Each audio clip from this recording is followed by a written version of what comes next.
ఇమ్మని నిను బతిమాలని తెగబడి రమ్మని పిలువకు వయసుని సొగసులు ఇమ్మని నిను బతిమాలని తెగబడి రమ్మని పిలువకు వయసుని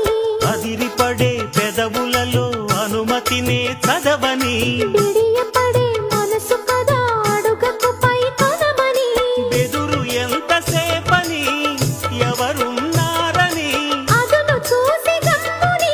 అందాలయ్య అందాన్ని బయట కొంగు ఎంతో మంచిది జారుతున్నది